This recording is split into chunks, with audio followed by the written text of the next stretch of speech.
Hey guys, it's Gator here with a little something different this time. I was really going to do this in a showdown video, but I don't know how long I was going to take. So it just has its own separate video. It's not going to kill anybody. But basically, we're just going to do a quick, I don't know, overview, rant or something on my thoughts on Sun and Moon so far. Um, there's not much to say, but I do have some stuff to say, which is why I wanted to do this video. Now, I'm gonna tell you straight up, I haven't been paying much attention to most of the Sun and Moon stuff. There's actually some Pokemon on this page I didn't even know got released.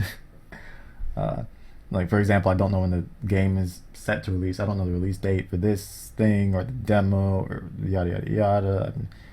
I'm not paying much attention. Now, one of the biggest reasons I'm not paying much attention is I don't care at all about the single player. Not one bit. I just don't. I don't give a shit. I don't care. Um, and that's a bulk of the game. That's a huge part of the Pokemon. It's a single player. So when they're releasing all this stuff and like they're talking about the Kahunas and the trial captains, I could care less. I could really care less. I don't need to know what this girl looks like or her name or something. Or this is this a guy? It's Fruity Tooty Man or whoever this woman man. This is a man, right? That's a man. Whatever the case may be, I don't need to know. Um, that's not why I play Pokemon anymore. Now, when I first started playing Pokemon, I've been playing since first gen. So what, almost 20 years? Pokemon's been out. I don't remember. But point being is, when I first played it, like it was a challenge. I distinctly remember getting smashed over and over by Lance's triple Dragonites and Gold and Silver. Like I remember stuff like this. It was challenging. I get destroyed by my rival, lose the gym leaders, all this crazy stuff. And then as I get older and older, it's not as challenging. And so the game just becomes just like a grind fest, a redundant. I don't know a better word. It almost reminds me of Fallout, where you just have a whole bunch of missions to go through over and over and over again, and just becomes super redundant and boring because there's no really challenging aspect to it. And unfortunately, I mean, for Pokemon, I'm sure their target audience is somewhat of a younger audience than some 22-year-old dude sitting in his room all day. So that's fine. Like they can have their target audience. I mean, around that age, whatever the target, I don't know. I'm assuming like elementary school kids. Like Pokemon is challenging for me, but now it's just not. Um, and unfortunately, I don't think Pokemon can do anything about this from a single player aspect, just because it's such a psychological game.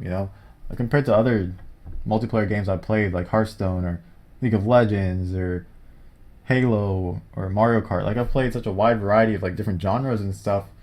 Pokemon's by far the most psychological game that I've played, and because of that, for that same stuff to like hold in single player, their AI has to act ridiculously like a human, which just I don't know our the technology or the progress we made as far as artificial intelligence goes. But unless Sun and Moon comes out with some crazy artificial intelligence like never seen before, I don't think the single player is going to be that interesting for me. But it's just my opinion. I'm sure other people have other reasons they play the single player besides it being challenging or whatever. Now I know they did the what is it? The like I don't know. The Pokemon had an aura or something like some boost. The trial captains or whatever have their super Pokemon. None of that's gonna matter because the AI is still gonna be shit. Um, at the end of the day, you can just grind your Pokemon up to whatever level you need necessary. I was so surprised when. So I did not play X and Y in game. I did not play that or Black and White 2. So when I got my DS last month and I got Alpha Sapphire, I was so surprised when the EXP share leveled up every single Pokemon in my party. Like that just shows you the sort of direction Pokemon wants to take with their single player game, which is fine. Which is fine. And I think that's fine because when I look at some of the stuff here that they have for these Pokemon in regards to multiplayer, I have a little bit of hope. So, for example, they released this one recently, and its ability, Queenly Majesty, blocks priority attacks. That's amazing. The abilities look like they have some sort of competitive aspect to them. It's not like this thing has Leaf Guard or Moody. Why is Moody an ability or something like that? Like it looks like it has a legit ability, and it has its unique move. I like how they're showing all the unique moves and stuff. That's cool. They're giving these Pokemon their own unique identities, and not going to be like something RNG Fiesta or something completely broken. I don't think. And by the look of the Pokemon, it looks frail, so it looks like it has an ability that complements that. Uh, yeah, we don't know the stats of the move pool, so it's kind of hard to make too many assumptions. But as far as multiplayer goes, this thing looks like it has some uses, right? Like if it comes out and has a lot of special attack and speed, it can't be hit with Ice Shard or Fake Out or anything like that. Like imagine, like what's a frail Pokemon? Like imagine if Weavile had Queenly Majesty, no Mach Punch, no Bullet Punch, no Fake Out, none of that. Just it's so fast and frail. Like that would be amazing. So I do like the direction they're taking, but we still can't really judge because we don't have the stats or the move pool, unfortunately. But there's other Pokemon like that have like unique abilities that can definitely be competitive. Like Mimikyu Disguise, it's a Ghost Fairy. And when I look at it, it reminds me of stuff like Misdreavus and Gengar. So if it has a lot of speed and special attack, now we're talking like it has an ability that complements that. Or the Koala, like this dude, it's almost like it's pretty much better Magic Guard. It cannot be status. Which prevents it from getting any other. Wait, getting any other. So it can be put to sleep. The ability keeps it perpetually in a drowsing state, which prevents it from getting any other status condition. I don't know what that means. I'm assuming it can still be put to sleep, but that's it. I'm not sure. Point being is, they're unique abilities that look like they hold some sort of competitive aspect to them, which I really like. So I'm definitely looking forward to that in regards to multiplayer. I'm also looking forward to hopefully some sort of nerfs to like some of the more commonly complained moves like Thunder Wave or Scald, stuff like that. People complain about knockoff. I don't know if they will do that, but for example, they did nerf Mega Kangaskhan's Parental Bond. I saw that on Twitter. I don't know if that was true or not, but I saw somewhere on Twitter that said it got nerfed from the second hit doing 1/2 to 1/4.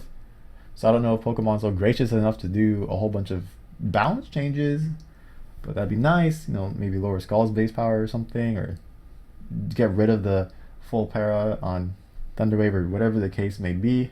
I hope they do stuff like that. I don't know if they did this when X and Y was released, but I'd like to see just like a patch note sort of thing, or like a balance changes, like a just straight up text that says what has been changed with the game's mechanics. Like for example, so I didn't play in-game XY, so when I go on Showdown and play it, I don't know that the steel change happens where Ghost and Dark, it's not resisted by Ghost and Dark anymore, whatever the case would be. Did I say that right? Steel does not resist Ghost and Dark anymore. Something like that. Or that Hyper Voice goes through sub. I don't know if that was in 5th gen, but I didn't know that. Point being is, I'd like to see like a change, a game mechanics change, like notes, patch notes, if they do decide to do that. Because for example, I don't think they mentioned anywhere that Parental Bond got nerfed, if that was true. Yeah, but besides for that, there's not much else. It's too early to tell pretty much in regards to multiplayer. And single player, I could care less. Yeah, because we don't have stats and we don't have move pools, which are two really important things in regards to competitive aspect of Pokemon. So yep, let me know what you guys think about Sun and Moon. You want to question my opinions or of your own, feel free to let me know. And it's good. I'll see you guys next time.